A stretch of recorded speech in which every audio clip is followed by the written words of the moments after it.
Hello everyone, welcome back. In this video we want to talk about taxes when they are placed on consumers and how that affects the efficiency of the marketplace. So let's start right in with an example. We need to pick a good. I was thinking maybe we would shop for four-wheelers this time.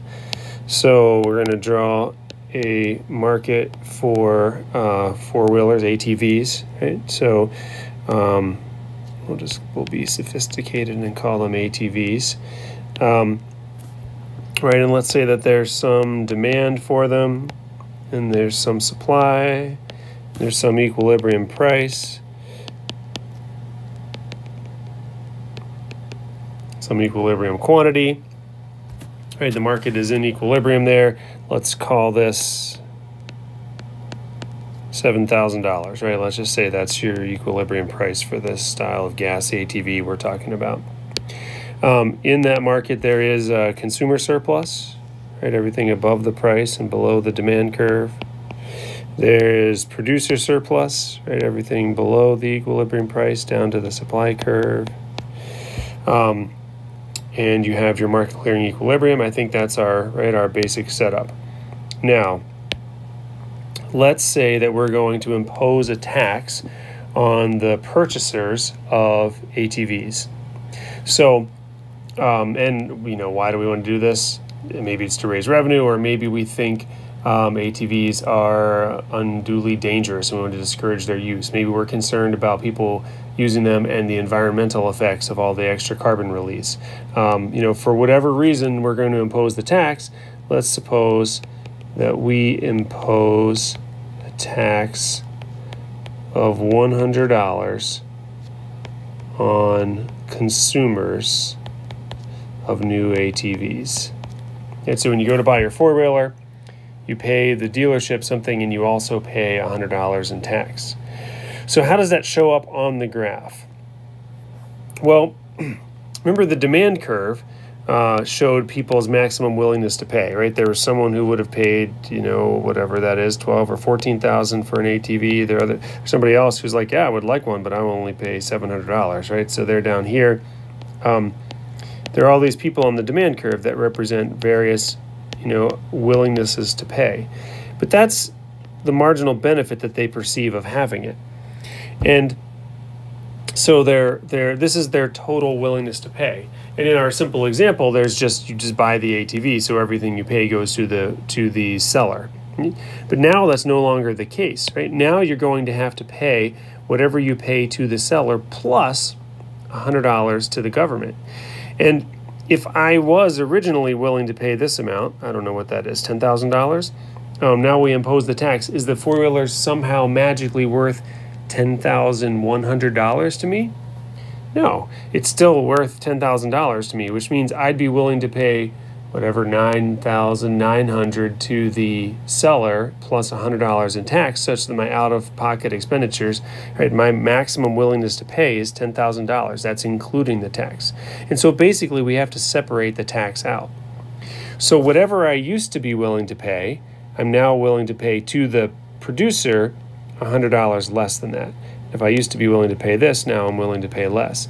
And everywhere along here, right, my maximum willingness to pay to the producer is $100 less than it was before, because whatever I pay to the producer, I now have to pay $100 tax on top of that. So let me, I'm going to exaggerate it just a little bit, just so that our graph is a little neater. So I realize that the $100 is not really in proportion to the 7,000. But I just want to exaggerate just to make it a little bit easier. Oh, shoot. I'm wiping everything out here, aren't I? Let's draw this back in here. There's D2. I think I wiped out my consumer surplus triangle, although. There we go. So now let's think about what this means. Now that you impose the tax, people will want to buy fewer units, right? So this is QT, right? This is after tax, right? So after you impose the tax, people will buy fewer four-wheelers than they would have before. And then the price that they pay for them is going to be less than it was. So the price that the producer gets is here, and but the consumer pays that, and then they pay the $100 tax on top of that. So the price that the consumer pays is more than it used to be, but the price that the producer gets is less than it used to be, right? So the price the producer gets is less than the initial equilibrium price of $7,000. The price the consumer pays out of pocket, that is what they paid to the producer plus the $100, is now more than the old equilibrium price. Now, this is, as just a quick reminder, this is not to scale, right? Because this distance right here of this rectangle, that's $100, right? That's the size of our tax. And so we could identify that on here, right? This tax is a price measurement, it's a vertical measurement. So this distance right here is the size of the tax. Right? So you shift the demand curve to the left. If you put the tax on the consumer, you shift the demand curve to the left by the vertical distance of the tax. So I'm shifting the demand curve to the left so that the vertical distance between the old demand curve and the new demand curve is exactly equal to that $100. And then that basically wedges the $100 in here near the old equilibrium price, to the left of the old equilibrium, such that the distance between the new demand curve, let me just highlight this with a new demand curve right there, and then with the old demand curve, that is equal to the $100. So what does that mean? Well, now fewer units are sold. So let's highlight that here, right? The tax distorts the market and fewer ATVs are sold. They're sold at a lower price to the producer, but then once the consumer pays the tax on top of that, they end up spending more. So we know that Q2 units, that's this many units are sold, and the tax is the vertical distance on each one, which means the tax revenue to the government, right, is equal to the area of that rectangle.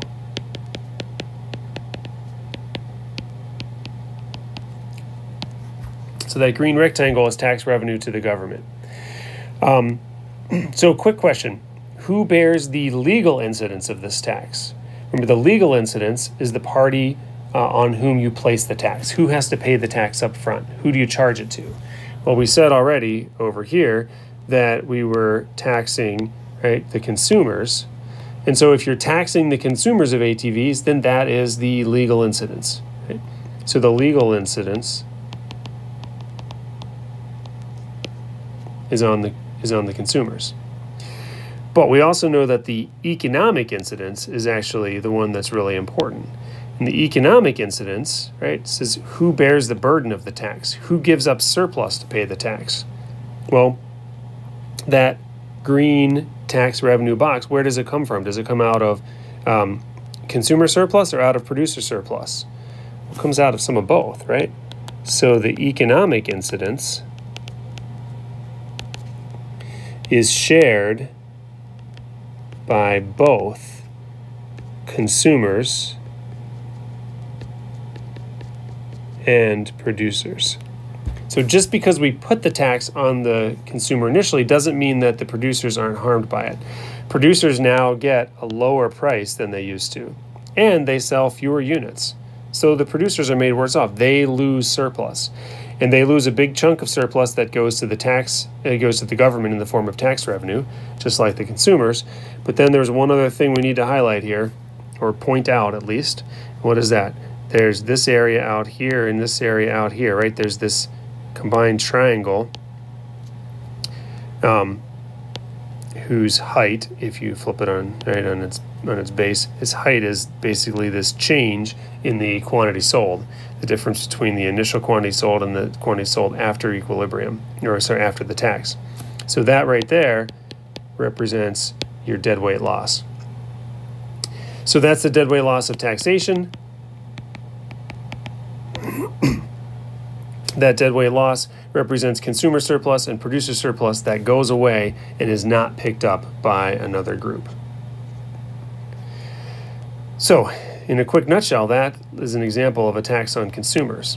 Now, I have a couple other things that I want to point out to you. One of them is that now that you've seen the tax on the consumer, and you've also seen the graph with the tax on the producer, you should see that they are very similar. And in fact, one of the important things to realize here is that the legal incidence has no effect on the economic incidence. So let's just set up a new graph here. If I had this product, I don't know what this is. Maybe, I don't know, what should we get now? A boat, right? So let's say that we were looking at power boats. I don't have a boat. I'm not interested in a boat, but I'm just making a price. I assume that's on the low end for boats, but let's call it $10,000. Yeah, maybe that's a jet ski. I have no idea. Let's call that your initial equilibrium, and now we're thinking about some sort of luxury tax on, on boats. Do we put the tax on the producer, or do we put the tax on the consumer? Well, if we put the tax on the consumer, right, we would think about this as a leftward shift of the demand curve equal to the tax, right, where this is the distance of the tax. And if that were the case, right, we'd get a new equilibrium quantity right here. And then we would see that the price the producer gets is here, but the price that the consumer pays once you add that tax on, right, the vertical distance. So PP, the price the producer gets is here, but when you add on the size of the tax that we're placing on boats, we didn't label this, right, power boats, the consumer pays more, so they both, lose some surplus, right? The tax revenue is carved out of consumer and producer surplus. And you have the deadweight loss over here, right? And so we could draw this whole graph by putting the tax on the consumer, right? So legal incidence on the consumer. Legal incidence on the consumer, right? That would put us there. But what if, and now, so if you can just imagine with me for a moment, we don't completely ignore it but take away all of the orange text I did there, right, in the deadweight loss. Imagine that we put a tax of the same magnitude on the producers instead of the consumers. So then we would shift the supply curve to the left such that the distance between the old supply curve and the new supply curve was exactly equal to the tax, right? So we could shift the supply curve to the left by the vertical incidence of the tax, right, the distance of the tax, right, which is the same distance that we saw down here, right, which means right at this point, the distance between the supply curves is exactly the same as the distance between the demand curves if we had put the legal incidence on the consumer, right? So if the legal incidence is on the producer, you shift the supply curve to the left by the vertical distance of the tax. If the legal incidence is on the consumer, you shift the demand curve to the left by the vertical distance of the tax. But the end result, and this is where hopefully you can see this, is exactly the same in either case, right? The tax revenue is right here, and it's the same amount as carved out of consumer surplus versus producer surplus, no matter who pays the tax up front. The deadweight loss is the same in either case. So who you put the tax on up front has absolutely no effect on who bears the burden of the tax or who bears the economic incidence of the tax. So who you put the tax on up front has more to do with what's the lowest cost way of collecting it, how do we reduce tax evasion and people just not paying the tax, right? So how can we efficiently and effectively collect it? And here's a bit more cynical view, how can we better disguise the magnitude of the tax? And I throw that out there because if you look at your pay stub, from a job, and you have payroll tax, you pay 7.65% of your gross earnings in payroll taxes. That funds Social Security and Medicare. Your employer is also on the hook for that same amount, that's 7.65%. So you put it all together, and you get something like 15.3% of your wages go to the government for Social Security and Medicare, but half is borne directly by you and half is borne by your employer. But the end result is that it gets carved out of consumer and producer surplus, right? Worker surplus and employer surplus, based on the elasticity, right? Based on the shape of those curves, not based on who pays it up front on the legal incidence. So this is a slightly more cynical view, but I can't think of any reason to split it exactly, and impose half on each party other than to sort of disguise the actual magnitude of the tax. You can argue with me or come up with alternative hypotheses on that, but the end result is not that you bear half the burden, at least in an economic sense, in terms of surplus, that you bear half the burden and the employer bears half the burden, because that is ultimately determined by the shape of supply and demand. So, to pick up on that last point, that it depends on the shape of supply and demand, that really has to do with elasticity. And so, let's do a couple different examples here so you can see how price elasticity of demand and price elasticity of supply play into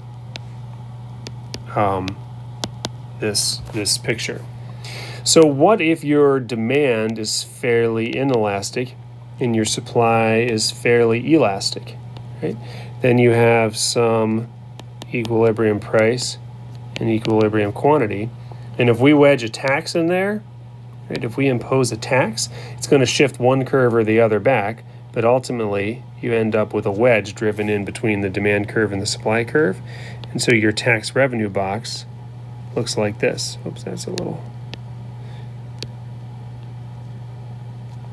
So you see a decrease in the quantity sold, but you'll see that in this case, most of the burden of the tax is borne by, right, this is I sort of skipped, shifting one of the curves and just wedged the tax in here, right? But here's the tax revenue box. This is the money that goes to the government.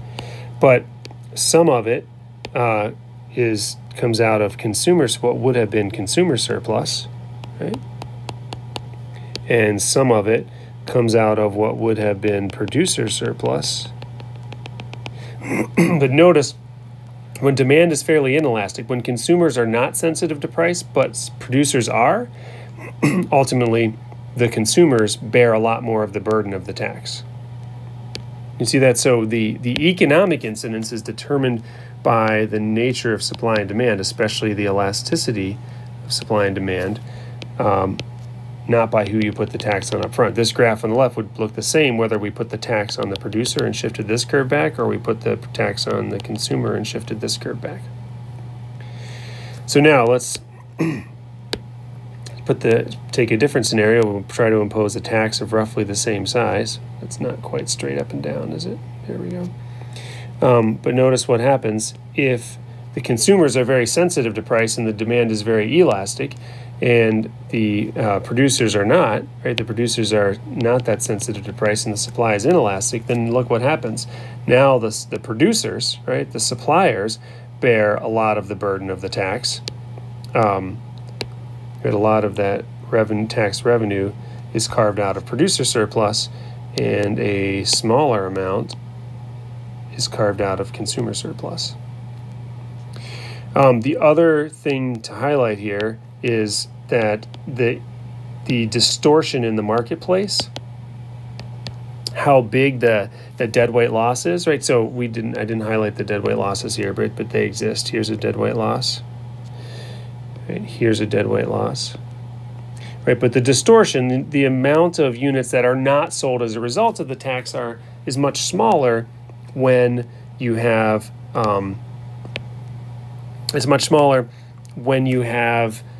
inelastic supply or demand, and especially when both are fairly inelastic, at least compared to a scenario where they are much more elastic. Look what happens. So let me finish. Here's the equilibrium quantity, here's the equilibrium price, roughly the same equilibrium price, some equilibrium quantity. Watch what happens when we wedge a tax in here. If we wedge a tax of a certain size in here, try to put that same size tax in this graph. Actually, I don't think the tax is quite as big there. But look what happens to the distortion. Look what happens to the deadweight loss and the distortion introduced into the marketplace. Right, so the height of the deadweight loss triangle, right? The distortion introduced in the marketplace is much, much bigger when the supply and demand are elastic, right? That's the graph on the bottom right, versus when they're inelastic. So one last thing about this, the intersection of taxes and elasticity, and this I find especially interesting. Why do governments impose taxes? There are a couple reasons. You might be just trying to raise revenue, right? If the government is going to fund activity, right, then it has to raise revenue somehow. Taxes are a prime way of raising revenue. Or it could tax because it wants to modify behavior. It thinks that smoking is bad and wants to discourage us from smoking, right? Or it's trying to modify people's behavior. So in the case of cigarettes, as it turns out, cigarettes are highly addictive. And so people's demand for them tends to be fairly inelastic, right? If you consume an addictive substance like nicotine, people want them even if they're more expensive. Now, so the demand curve slopes down, but if the price goes up, people might try to cut back, but a lot of people will still smoke almost as much, even when the price is high. And so what happens is you can make the argument for taxing cigarettes to be like, well, it's a public health issue. We want to discourage people from smoking because people are too dumb to figure this out on their own and we'll help them. I guess that's your argument.